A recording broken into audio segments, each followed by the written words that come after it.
The evidence is abundant and irrefutable that people are drawn to wild lands.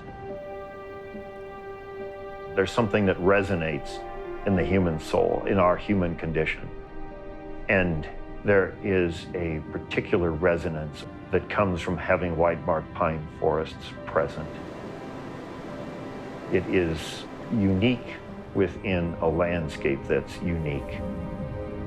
It has a sense of timelessness because you are walking through a forest of trees that are hundreds of years old. And what they offer on the landscape can't be replicated. It can't be duplicated in a short period of time. In a culture that seems to gravitate to the immediate, there is a longevity, a permanence that you find in whitebark pine forests that, even if we can't fully express it, draws us in.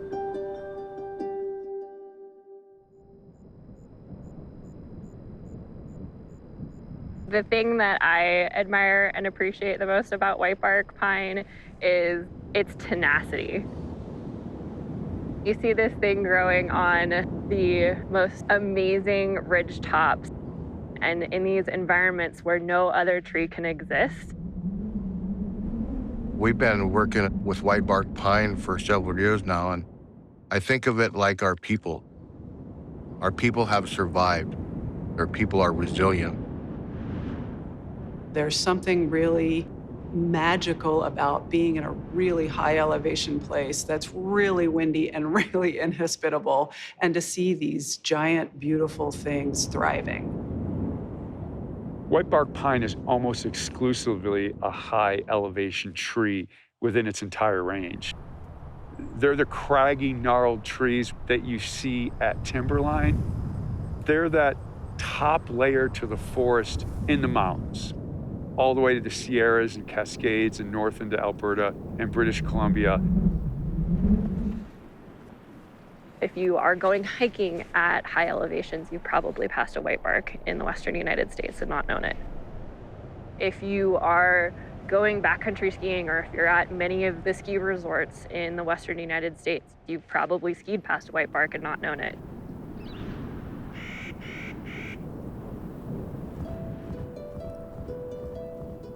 Where whitebark pine grows, its canopies redistribute snow. The shade from their crowns will preserve that snow well into the summer. These forests actually stabilize the snowpack, allowing the snow to melt slower and provide high-quality water for longer periods during the summer. In this area, a lot of folks downstream rely on that snowmelt for their irrigation water, for their culinary water, to replenish the water in the water table.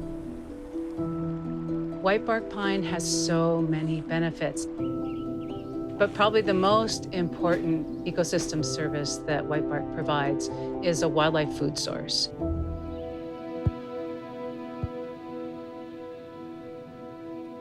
A whitebark cone is about 4 or 5 inches long, and they are very sappy. But the magic is what's inside the cone. Whitebark produces these unbelievably large seeds, the largest seed of any tree that we have in the Northern Rockies. Because the cones are large with a big nut, a lot of animals rely on them, and the grizzly bears love it. They're trying to put on fat for going into the den for a winter period. They need to gain as much weight as possible. And the whitebark pine offers them a large return for the energy expended to receive it. And we have enough data after many years of research to know that they are inexorably tied to the whitebark pine. Hey, Bear. You're in the midst of a whitebark pine forest here. When it's a good whitebark year, this is a wildlife hub. So this is a real important area for bears, for red squirrels, but the nutcrackers are arguably the most spectacular.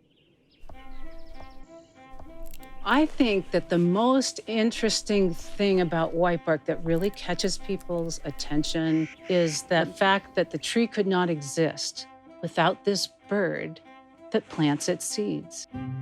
Almost all the whitebark pine reproduction up and down the Rocky Mountain chain is due to nutcrackers caching the seeds. So this forest really depends on the bird. The nutcracker will come along and remove the seeds from the cone.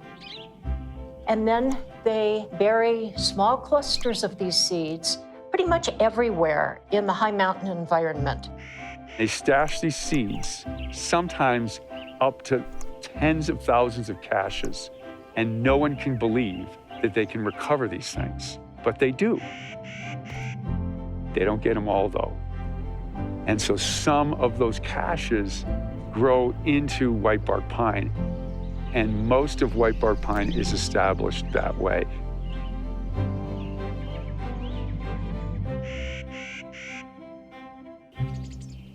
And so the two are intertwined. So it's a really very important relationship, and it's starting to fall apart. It's falling apart because the whitebarks are dying for multiple reasons. And it's exemplified here. Everything I look out and see as dead is whitebark. Since the start of my career, the decline of whitebark pine is just breathtaking. In areas, we've lost over 90 to 95% of these trees. I began to see whole entire upper watersheds die. It was heartbreaking to see that. You go out there and it's really hard to find a healthy tree on the landscape. It's depressing. It's everything from these little tiny seedlings that are less than a foot tall all the way up to the biggest trees on the landscape. And every single one of them virtually has white pine blister rust. Whitebark pine is facing extinction primarily because of white pine blister rust. White pine blister rust is this non-native fungus that infects a tree through its needles and slowly creates these cankers that then cut off the flow of nutrients and water, killing limbs. Over time, that spreads and will kill an entire tree. This disease has been spreading through whitebark pine for nearly a century. This is the main existential threat to whitebark pine. I think if you look back on some of the history of diseases like this, pathogens that have gone through North America, the classic case is chestnut blight, which came into the eastern U.S. in the late 1800s, and 40 years later, there were no American chestnut left in the forest. If we fail to do anything for whitebark pine, we are going to end up with many regions of our high mountain areas without it, and we lose the ecosystem services, the wildlife food, the habitat protection, the watershed protection. It will be very apparent that some cataclysm affected our western forests mightily on a large scale.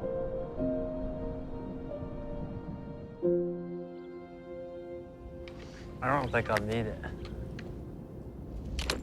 So as we're coming in here to set up, we're looking for trees that we know to be genetically resistant to blister rust.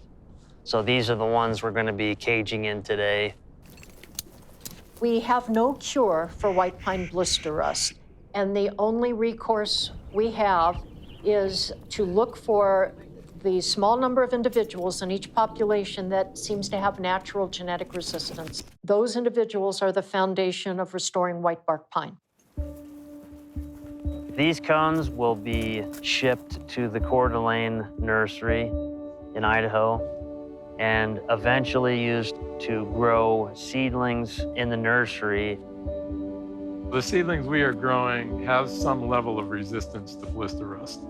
On average, we're growing about 150,000 seedlings per year. 150,000 one-year-old seedlings, 150,000 two-year-old seedlings. When we plant trees, the first thing is we really look for an excellent planting location. We're looking for a log that's down or maybe a stump, something that's going to provide shade and hold some moisture and give it the best life and the best start that it can have. It's very gratifying to go out and see these seedlings on the landscape. It is very humbling, I'll say, that we are having such an impact. And in the special case of whitebark pine, where this is a threatened species, we're able to recreate it and put it back on site. I have a lot of hope for the future of whitebark pine because I see the passion in the people who are working to restore it. They're doing the research, planting trees, collecting cones, growing all the seedlings. And I look at all these marvelous, passionate, committed people, and I can't help but have hope. We have a lot of people that care about the fate of this tree, but we're realistic because we've moved an inch and we know that we've got a mile to go. I am incredibly optimistic about the future of whitebark. I am incredibly sad about what the landscape looks like currently, but I can't imagine looking at this as the death knell. It's not. Restoration is totally possible. We've done it, we are doing it, and we'll continue to do it.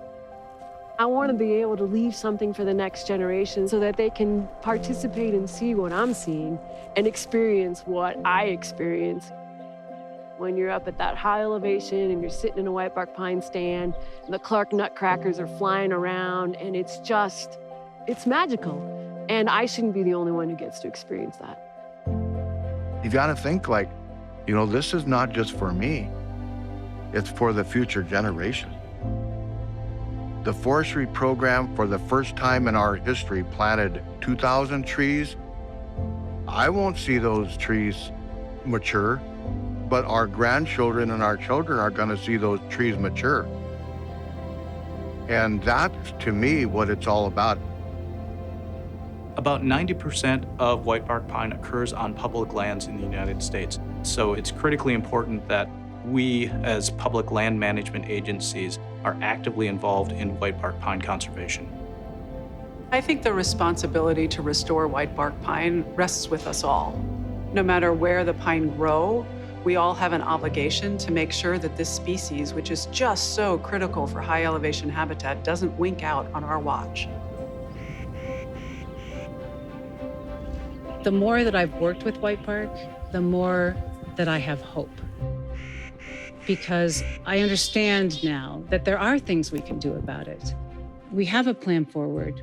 We know how to restore the species. Now we need the resources to do that. One of my favorite quotes, it goes, "The true meaning of life is to plant trees under whose shade you do not expect to sit."